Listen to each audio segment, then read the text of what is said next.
నమస్కారం అండి. ఈరోజు నా మంగళవారం పూజా వ్లాగ్. మంగళవారం రోజు నేను పూజ చేసుకుంటాను ప్రతి మంగళవారం. ప్రతి మంగళవారం ఏ దేవుడికి పూజ చేస్తున్నాను, ఎలా పూజ చేస్తున్నాను అనేది వ్లాగ్ చేయాలి అనుకుంటున్నాను. మీరు ప్రతి మంగళవారం పూజ చేసుకుంటున్నారా? చేస్తే ఏ దేవుడికి పూజ చేస్తారో నాకు కామెంట్లో చెప్పండి. ఇక్కడ నేను పూజ గది శుభ్రం చేసుకుంటున్నాను. కానీ నేను మంగళవారం అనేది పూజ గది శుభ్రం చెయ్యను. కాకపోతే ఇప్పుడు నేను ఊరెళ్ళడం వల్ల ఒక 3 డేస్ గ్యాప్ వచ్చింది. నాకు నీట్‌గా అనిపించలేదు. అందుకే శుభ్రం చేస్తున్నాను. నేను కేవలం పూజా సామానే శుభ్రం చేస్తున్నాను. నేనిక్కడ దేవుడి పటాలనేది ప్రతి అమావాస్య తర్వాత రోజు మళ్ళీ మనకి ఒక 5 డేస్ గ్యాప్ వస్తుంది కదా! ఆ గ్యాప్ తర్వాత నెలకి 2 సార్లు మాత్రం శుభ్రం చేసుకుంటాను నేను. మిగతా రోజులన్నీ పూజా సామానయితే పూజ చేసే ముందు పర్టిక్యులర్‌గా శుభ్రం చేసుకుంటాను. మీరెలా శుభ్రం చేసుకుంటున్నారో నాకు కామెంట్‌లో చెప్పండి. అంటే ఏ రోజు శుభ్రం చేస్తారు? పటాలు ఎప్పుడు చేస్తారు? ఇట్లా పూజా సామాను ఎప్పుడు చేస్తారో చెప్పండి. నేను కూడా తెలుసుకుంటాను. ఈ మధ్య నాకు పూజల మీద చాలా ఇంట్రెస్ట్ వచ్చింది. కానీ పూజలు ఎలా చేయాలి? పూజా పద్ధతి ఏంటి అనేది ఇప్పుడిప్పుడే నేర్చుకుంటూ మీకు కూడా వ్లాగ్ రూపంలో చూపియాలి అనుకున్నాను. ఇక్కడ చూడండి, నేను కుందుల సెట్లు 2 ఉంచుకుంటాను. ఎందుకంటే మంగళవారం, శుక్రవారం అనేది నేను పూజా సామాను తోమను కదా! అలా 2 సెట్లు ఉంటే అది వాడేసిని కొంచెం పక్కకు పెట్టి వాడనివి పెట్టి పూజ చేస్తాను. ఇక్కడ నాకు శుభ్రం చేయడం అయిపోయింది. చూసారు కదా, నీట్‌గా సర్దేసుకున్నాను. గంధపు బొట్లు పెట్టుకుంటున్నాను. మొత్తం గంధపు బొట్లు పెట్టేసుకొని కుంకుమ పెట్టుకొని పూజ అనేది స్టార్ట్ చేస్తాను. నేను ఈ వ్లాగ్ ఎందుకు చేస్తున్నానంటే ఇప్పటికి నేను ఛానల్ పెట్టి 2 ఇయర్స్ అవుతుంది ఫ్రెండ్స్. 2 ఇయర్స్ నుంచి నాకు వాచ్ టైం రావట్లేదు. ఇలా అయితే నా ఛానల్ మూవ్ ఆన్ అవ్వదు అని చెప్పి నేను ఇప్పటి నుంచి ఇంట్లో జరిగే ప్రతి వ్లాగ్ చేద్దాం అనుకుంటున్నాను. మీ సపోర్ట్ నాకు కావాలి ఫ్రెండ్స్. ప్లీజ్ సపోర్ట్ చేయండి. నా ఛానల్ గ్రోత్ కావాలని కోరుకుంటున్నాను నేనైతే. ఎందుకంటే ఎవరైనా యూట్యూబ్ పెడుతున్నారంటే కొంచెం ఇన్కమ్ ఎక్స్పెక్ట్ చేస్తాం కదా! నేను ఇప్పటికి 2 ఇయర్స్ అవుతుంది పెట్టి. నాకు ఇన్కమ్ కాదు కదా, కనీసం వాచ్ టైం అయితే సగం కూడా రీచ్ అవ్వలేదు. అయిన సగం కూడా వెనక్కి అయిపోతుంది ఇప్పుడు. అలా బ్యాక్ అయిపోవడం నాకు నచ్చట్లేదు. అందుకనే వ్లాగ్స్ పెడదాం అనుకుంటున్నాను.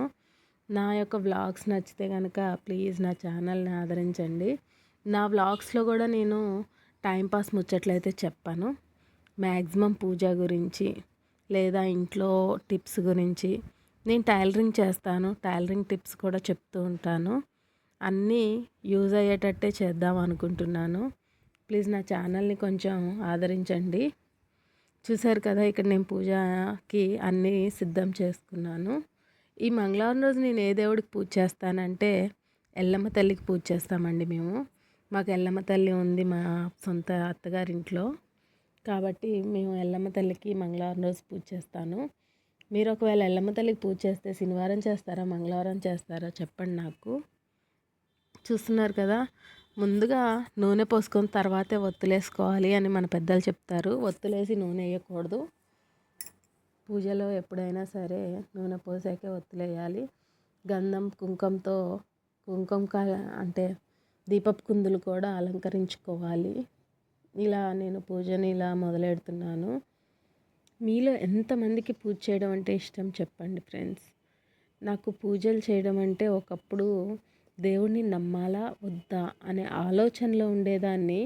కానీ ఇప్పుడు దేవుడు అంటే పరమ భక్తురాలిని అయిపోయానేమో అన్నంతలా ఉన్నాను. అంత ఇష్టం నాకు పూజలంటే, దేవుడంటే. పూజా విధానం కూడా ఎలా చేసుకోవాలి ఏంటి అనేది కూడా నేర్చుకున్నాను. కానీ నాకు అష్టోత్తరాలు అవి అన్నీ నేర్చుకోలేదు. ఇంకా నేర్చుకోవాలి అనే ఆలోచన ఉంది. కానీ పూజ అనేది మనం చాలా మనస్ఫూర్తిగా పీస్ఫుల్గా దేవుడికి అన్నీ అలంకరించుకొని దండం పెట్టుకొని మనం చాలా మైండ్ రిలాక్సేషన్గా దేవుడికి దండం పెట్టుకోవాలి. ఏదో ఆశించి మాత్రం దండం పెట్టను. ఇక్కడ చూసారా, మనం దేవుడిని అలంకరించాక ఆ దేవుడిని చూస్తే మనకే అసలు మన కళ్ళకే ఆ దేవుడికి దిష్టి తాకిద్దేమో అన్నంత హ్యాపీనెస్ వస్తుంది నాకైతే. అసలు ఆ దేవుడిని అలంకరించగానే అదేదో తెలియని పాజిటివ్ వైబ్స్ అనమాట.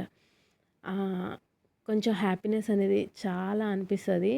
మీకు కూడా అలా అనిపిస్తుందా? ఎప్పుడైనా పూజ చేసినప్పుడు మీకు కూడా అలా అనిపించిందా చెప్పండి. అందుకేనేమో దేవాలయాలకు వెళ్ళినా పూజ చేసుకున్నా అదేదో తెలియని హ్యాపీనెస్ వస్తుంది అని పెద్దలు చెప్తూ ఉంటారు. రియల్గా నిజమే అనిపిస్తుంది నాకు కూడా. ఎందుకో ఇంట్లో పనంతా చేసుకొని కాసేపు ఆ దేవుడి దగ్గర అలా కూర్చొని ధ్యానంలో కూర్చున్నట్టు కూర్చొని దేవుడితో మాట్లాడుతూ ఉంటే అదొక తెలియని అనుభూతి, అదొక ప్రశాంతత చాలా బాగుంటుంది నాకైతే. మీకు కూడా అలా అనిపించుంటే నాకు కామెంట్లో చెప్పండి. ఒకప్పుడైతే దేవుడు ఉన్నాడా, నిజంగా ఉన్నాడా, ఎందుకు అలా నమ్ముతున్నారు అనేదాన్ని. ఇప్పుడు దేవుణ్ణి నమ్ముకుంటూ ప్రశాంతంగా పూజ చేసుకుంటున్నాను. ఇంకా నా తోటలతో చెప్పేదాన్ని, సైంటిఫిక్గా ఆలోచించండి అబ్బా, ఏంటి ఈ రోజుల్లో కూడా దేవుళ్ళు అనేదాన్ని. కానీ ఇప్పుడు మొత్తం లైఫ్ స్టైల్ చాలా చేంజ్ అయిపోయింది. ఎందుకో తెలీదు, ఒక్కసారే తిరుపతి వెళ్ళొచ్చాను అంతే. వెంకటేశ్వర స్వామికి అలా ఒక భక్తురాలిని అయిపోయాను. ఇంకా నాకు చిన్నప్పటి నుంచి బాబా అంటే ఇష్టం, కానీ ఏమో తెలీదు, బాబాకి పూజ చేస్తాను, ఇష్టం అన్నీ ఉన్నాయి, కానీ దేవుడిని నమ్మను అని వాదించేదాన్ని. కానీ ఇప్పుడు అలా కాదు, దేవుడే అంతా మనల్ని నడిపించేది, దేవుడే అన్నిటికీ ఆ దేవుడే ఉన్నాడు అని చెప్పేసి అలా మారిపోయింది నా మైండ్ అనేది. దానికి రీజన్ అంటూ ఏం లేదు, కానీ ఇలా పూజ చేసుకుంటుంటే అదొక తెలియని మనశ్శాంతి వస్తుంది.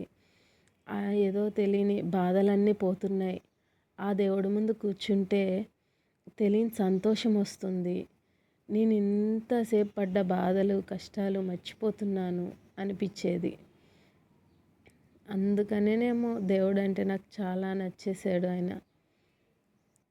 ఇక్కడ భగవంతుడికి ప్రసాదం అనేది మన సొమ్మత్ తగ్గట్టు పెట్టుకోవాలి. నేనైతే పాలు పెట్టుకుంటాను.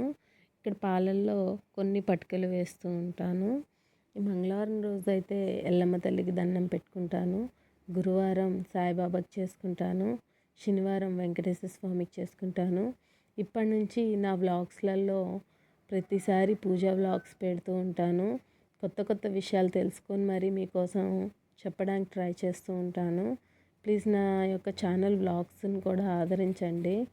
కొంచెం నా ఛానల్ గ్రోత్కి హెల్ప్ చేస్తూ ఉండండి. మీకు కనుక నా పూజా విధానం నచ్చుంటే ఒక లైక్ ఇచ్చేళ్ళండి. Thank you so much friends. ఇక్కడ అన్ని దేవుళ్ళకి పాలు ప్రసాదంగా పెడితే ఇష్టం అనేసి తెలుసుకున్నాను. అదే పెట్టాలి ఇదే పెట్టాలి అని ఏం లేదు. మన సోమత తగ్గట్టు చిన్న బెల్లం ముక్క పెట్టినా భగవంతుడు చాలా సంతోషంగా స్వీకరిస్తాడని తెలుసుకున్నాను. మనం హారతి ఎందుకు ఇస్తామంటే చెప్పాను కదా, మన కళ్ళే మనకి దిష్టి కొట్టేటట్టు దేవుణ్ణి అలంకరించుకొని చూస్తూ ఉంటే మనకి ఆనందం వేరే ఉంటుంది. ఆ దేవుళ్ళని చూస్తూ ఉండిపోవాలనిపిస్తుంది. మరి అంతలా చూస్తే దేవుడికి కూడా దిష్టి తాకిద్ది కదా, అందుకే హారతిస్తారని తెలిసింది నాకు. గట్టిగా దిష్టి తీసేస్తున్నాను ఇక్కడ.